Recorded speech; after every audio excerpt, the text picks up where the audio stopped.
Le programme de soutien aux familles et à la parentalité est une méthode nord-américaine adaptée en France par le docteur Corinne Rohrig. Les villes de Limoges, Guéret et Brive ont lancé une expérimentation et en 14 semaines, ce sont 38 personnes de 10 familles qui ont bénéficié de cette méthode au centre social de la Batide. L'idée de ce programme est de proposer aux parents de renforcer leurs compétences, d'améliorer la communication intrafamiliale et de donner des pistes pour aider à gérer les difficultés qu'ils peuvent rencontrer au quotidien avec leurs enfants. Nous, on rencontre les familles une fois par semaine, tous les mardis, afin d'expérimenter à travers des mises en situation, à travers des outils proposés par ce programme, afin de travailler toutes ces notions. On n'a pas la baguette magique pour trouver des solutions à leur place. C'est pour ça aussi qu'on fait aussi appel aux familles pour leur demander leur avis de ce qu'elles en pensent. Quand il y a un questionnement d'une famille. Les animateurs travaillent en groupes séparés, parents-enfants, pendant 1 heure, puis ensemble pendant une autre heure, avec une prise de parole libre. Donc, quand il vient de l'école, je dois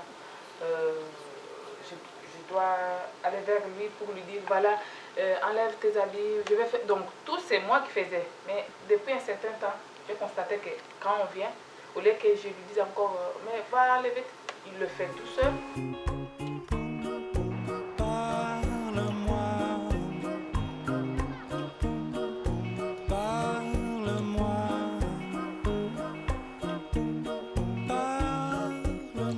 Orientés la plupart du temps par des travailleurs sociaux, les parents apprécient l'approche des problèmes rencontrés dans leur vie quotidienne. J'étais dans l'action déjà de l'éducation positive, bienveillante, et je trouvais que ça pouvait nous donner des clés et retrouver une bonne communication avec mes 3 enfants. On nous a appris à d'abord parler avec l'enfant, à donner des instructions, à les remercier quand ils ont fait un bon geste, à les écouter. Je n'avais pas l'habitude de les remercier. Avec ce programme, je commence quand l'enfant fait un bon geste. Je suis là pour les remercier et l'encourager pour qu'il continue à faire. J'ai toujours été habituée à partir dans l'excessif. Il arrive quelque chose, non, fais pas ça comme ça. Et là maintenant, j'ai un temps de recul. J'observe mieux ce qui se passe. Et j'essaie de mettre en place les techniques qu'on nous a apprises. Et je remarquais, comme disait un des animateurs, ce sont des petites graines. On ne peut pas changer les habitudes comme ça du jour au lendemain. Il faut regarder, observer, laisser germer ces petites graines, les petites clés qu'on nous donne. Et grâce à ça, on voit qu'au quotidien, 1 semaine, 2 semaines, 3 semaines, ça commence à évoluer. Il y a moins de tension, moins de colère. Et il y a une communication qui est beaucoup plus agréable. On arrive à mieux s'entendre. Et même dans l'affection qui peuvent se porter l'un l'autre, parents et enfants, il y a beaucoup de remarques positives dans ce sens-là. C'est-à-dire que c'est pas rare d'entendre une maman dire que mes enfants, ils m'ont sauté dans les bras, ils m'ont dit je t'aime. Ça, c'est des choses qu'on travaille, l'attention positive, aussi sur les sessions qui sont uniquement destinées aux enfants. Et grâce à ce programme, il y a eu un changement. Ils crient maintenant moins et ils sont devenus autonomes. On apprend tous les jours à être parent, que c'est pas inné, c'est pas parce qu'on vient d'avoir un enfant dans les bras qu'on sait déjà exactement comment être un bon parent. On apprend tous les jours un peu plus.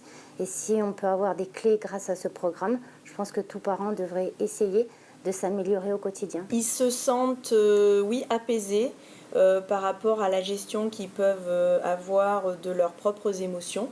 Ça, c'est quelque chose qui revient. Des outils concrets, parce que le programme en prévoit.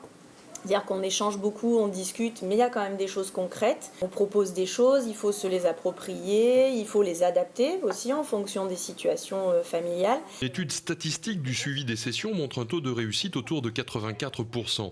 Reste à savoir si cette expérimentation pourra être pérennisée. Le but est en effet de pouvoir reproduire une telle expérience, de pouvoir l'appréhender peut-être déjà à nouveau dans le même quartier, peut-être dans un autre quartier. Le problème va se situer bien davantage dans le renouvellement des équipes. Il y a, je l'entendais, une nécessité de problématiques géographiques, on va dire, puisqu'il fallait aller chercher des personnes, des enfants, il y avait des problèmes de garde, les familles ne sont pas mobiles. En revanche, d'un point de vue financier, du point de vue des partenariats, c'est là que la discussion devra aussi intervenir. Les partenaires qui peuvent nous aider, ce sont évidemment le département, la CAF, Ce sont des partenaires, on va dire, connus et naturels. Voilà.